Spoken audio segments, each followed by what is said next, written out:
श्रीहरये नमः श्रीहरये नमः श्रीहरये नमः।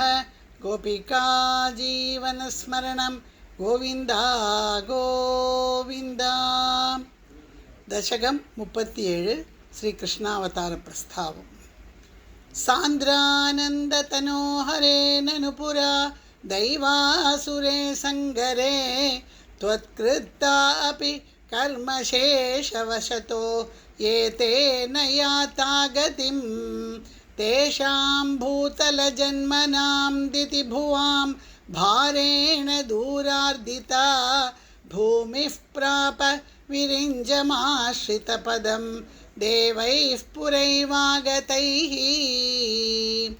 हा हा दुर्जनभूरिभारमथितां पाथो निधौ पातुकाम् एतां पालय हन्त मे विवशतां सम्पृच्छ देवानिमान् इत्यादि प्रचुरप्रलापविवशाम् आलोक्य धाता महीं देवानां वदनानि वीक्ष्य परितो दध्यौ भवन्तं हरे। ऊचे चाम्बुजभूरमून् अयि सुराः सत्यं धरित्र्या वचः नन्वस्या भवतां च रक्षणविधौ दक्षो हि लक्ष्मीपतिः।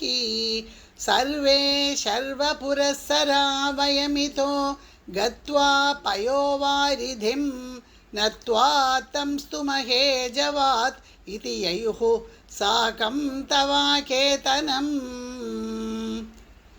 ते मुग्धानिलशालिदुग्धजलधेः तीरं गताः सङ्गताः यावत् त्वत्पदचिन्तनैकमनसः तावत् स पाथो जभूः। त्वद्वाचं हृदये निशम्य सकलान् आनन्दयन् ऊचिवान् आख्यातः परमात्मना स्वयमहं वाक्यं तदाकर्ण्यताम्। जाने दीनदशाम् अहं दिविशदां भूमेश्च भीमैर्नृपैः तत्क्षेपाय भवामि यादवकुले सोऽहं समग्रात्मना। देवा वृष्णिकुले भवन्तु कलया देवाङ्गनाश्चावनौ मत्सेवार्थमिति त्वदीयवचनं पाथो जभूरुचिवान्। श्रुत्वा कर्णरसायनं तव वचः सर्वेषु निर्वापितस्वान्देष्वीश गदेषु तावककृपापीयूष तृप्तात्मसु। विख्याते मधुरापुरे किल भवत्सान्निध्यपुण्योत्तरे धन्यां देवकनन्दनाम् उदवहत् राजा स शूरात्मजः। उद्वाहावसितौ तदीयसहजः कंसोऽथ सम्मानयन् एतौ सूततया गतः पथिरथे व्योमोत्थया त्वद्गिरा। अस्यास्त्वाम् अतिदुष्टम् अष्टमसुतो हन्तेति हन्तेरितः सन्त्रासात् स तु हन्तुम् अन्तिगगतां तन्वीं कृपाणीम् अधात्।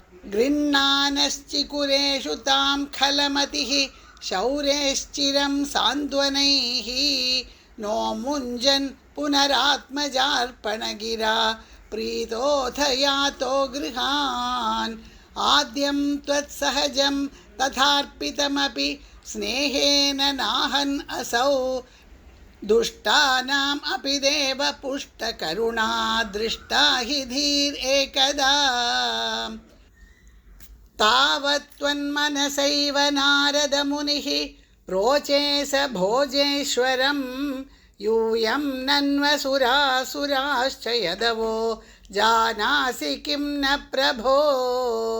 मायावी स हरिर्भवद्वथ कृते भावी सुरप्रार्थनात् इत्याकर्ण्य यदून् अदूधुनदसौ शौरेश्च सूनून् अहन्।